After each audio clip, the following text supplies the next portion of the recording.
पाकिस्तान हमारे बड़ों ने बड़ी कुर्बानियों से हासिल किया।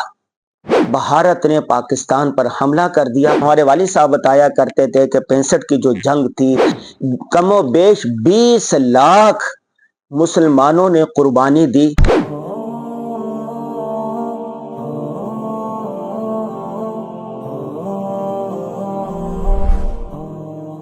बिस्मिल्लाहिर्रहमानिर्रहीम। आज 6 सितंबर योम दिफा है और योम दिफा मुल्कों कौमों की ज़िंदगी में बड़ी अहमियत रखता है। इस हवाले से आज आपसे बहुत सारी बातें करनी है। मेरे बच्चों, याद रखो, किसी भी मुल्क को, घर को, इदारे को, कंपनी को बनाना बड़ों का काम होता है। पाकिस्तान हमारे बड़ों ने बड़ी कुर्बानियों से हासिल किया। जंगे आज़ादी लड़ी। अंग्रेज ने पाकिस्तान पर कब्जा कर लिया था, बर्रे सगीर पर कब्जा कर लिया था। 800 साल यहाँ मुसलमानों की हुकूमत रही। उसके बाद मुसलमानों ने मिलकर जद्दोजहद की। एक आज़ादी की तहरीर चली, फिर दूसरी तहरीक चली, फिर तीसरी चली, फिर पांचवी चली, यहाँ तक के कमोबेश 20 लाख मुसलमानों ने कुर्बानी दी। और उसके बाद 14 अगस्त 1947 को पाकिस्तान हासिल हो गया। कहते हैं पाकिस्तान रियासत मदीना के बाद इस्लाम के नाम पर बनने वाली दूसरी बड़ी रियासत है, जो नजरियाती तौर पर बनी, दो कौमी नजरिए की बुनियाद पर बनी। इसका मंशूर क्या था कि मुसलमान आज़ाद होंगे अपनी ज़िंदगी गुजारने में, अपनी माशरत में, अपनी तिजारत में, हर चीज़ में। ये बात हो गई, पाकिस्तान बन गया। पाकिस्तान बनने के कुछ अरसा ही बाद पाकिस्तान के खिलाफ साजिशें शुरू हो गई। चुनाचे 6 सितंबर 1965 को भारत ने पाकिस्तान पर हमला कर दिया और कहा कि पाकिस्तान को सफ़ा हस्ती से मिटा दिया जाएगा। लेकिन हमारे बुजुर्गों ने, हमारे आबा व अजदाद ने, मेरे दादा बताया करते थे, जब 65 की जंग हुई तो हमारे घर से तकरीबन 40 किलोमीटर के फासले पर इंडिया का बॉर्डर है और बहुत सारे हमारे गांव से भी लोग रजाकाराना तौर पर फौज में शामिल होते थे। एक गोला आके गिरा और दादा, हमारे वालिद बताते थे कि हम अपने वालिद के साथ, यानी हमारे दादा के पास गए और वहाँ गोले के पास और उसको उठाया और हमने बड़े जोशीले नारे लगाए कि दुश्मन का ये जो हमला था नाकाम हो गया। यह टैंकों की बड़ी जंग थी, बड़ी जंग। हमारे बूढ़ों ने, हमारा आबा अजदाद ने अपने सीनों पर बम बांधकर दुश्मन के टैंकों के नीचे बैठ गए, चले गए ताकि टैंक दुश्मन के फंसे। इस तरह कुर्बानियां दी। और 65, हमारे वालिद साहब बताया करते थे कि 65 की जो जंग थी, हर मुसलमान, हर पाकिस्तानी मर्द औरत जज्बे से सरशार था कि वतन का हमने दिफा करना। बहुत सारे लोगों ने अपनी जानों की कुर्बानियां दे दी। पाकिस्तान के खातिर कुर्बानियां देने वालों को हम सलाम पेश करते हैं। उसमें पाक फौज के सिपाही भी थे, रजाकार भी थे, और जिन बाज लोगों ने फिर कलम के जरिए, तहरीर के जरिए, नगमों के जरिए, ड्रामों के जरिए शऊर उजागर किया, एक जज्बा आवाम के अंदर भरा। और हमारे वालिद बताया करते थे कि हमारी जो दादी थी उसने बहुत सारा सामान खाने पीने का हमें दिया कि जो जंग लड़ने वाले हैं उनको पहुंचा कर आओ। और फिर वो पाक फौज के जो दस्ते थे उनको वालिद साहब ने दिया। इस तरह पाकिस्तान की हिफाजत हो गई।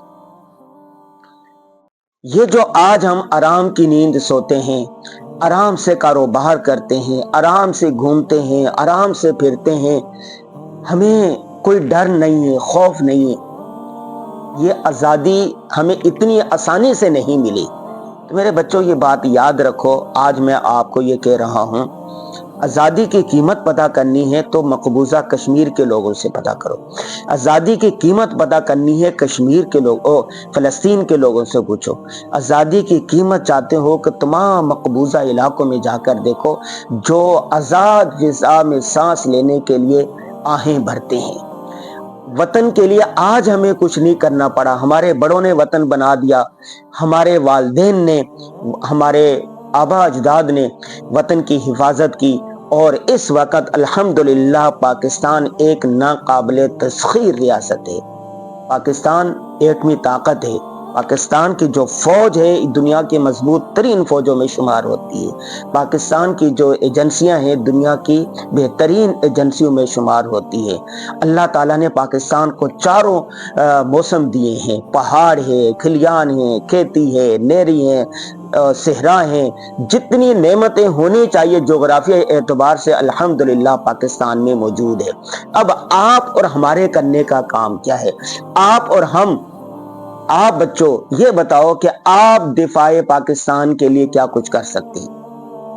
آپ کیا کر سکتے ہیں؟ بہت سارے کام کر سکتے ہیں۔ آج کا جو دور ہے یہ سوشل میڈیا کا دور ہے۔ سوشل میڈیا میں دفاع وطن کے لیے آپ لکھیں، آپ ویڈیو بنائیں، دفاع وطن کے لیے مال خرچ کریں، آپ دفاع وطن کے لیے اپنی جانوں کی قربانیاں دیں۔ کہتے ہیں نا محبت بہت بڑی چیز ہے۔ یحبک الشیء یعمی ویصب۔ محبت کسی چیز کے بارے میں اگر ہو جائے تو انسان اس کے لیے جان قربان کرنا آسان ہو جاتا ہے۔ محبت لڑکے لڑکی میں ہی نہیں ہوتی، اگر کسی وطن کے ساتھ محبت ہو تو اس کے لیے جان قربان کرنا بھی آسان ہو جاتا ہے۔ دیکھیں رسول اللہ صلی اللہ علیہ وسلم کو بھی اپنے وطن سے محبت تھی۔ جب مکہ سے مدینہ ہجرت کر کے جا رہے تھے تو بار بار پیچھے مڑ کے دیکھتے تھے اور کہتے تھے کہ اے مکہ، میں تم سے بہت محبت کرتا ہوں، اگر یہاں کے باشندے مجھے نہ نکالتے تو میں کبھی نہ جاتا۔ تو پاکستان سے محبت کرنے والے بنے، پاکستان کی ایک ایک اینٹ سے محبت کرنے والے۔ پاکستان کی بنا ریاست مدینہ پر ہے۔ ریاست مدینہ اور پاکستان یہ دونوں ایک دوسرے میں یوں گھل گئے ہیں جیسے پھول میں خوشبو۔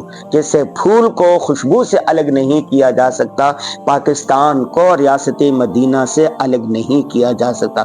وطن سے محبت کرنا، وطن کی حفاظت کرنا، یہ بھی دین کا ایک درس ہے، دین کا حصہ ہے۔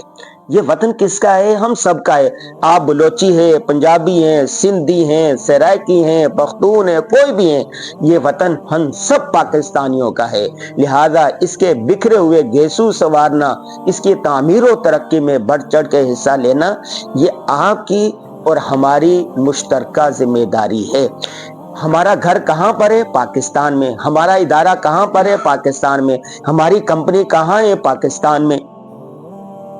ماں دھرتی ہے، اگر کوئی ماں دھرتی کی حفاظت بھی نہ کرے تو بتاؤ پھر وہ کیا کر سکتا ہے؟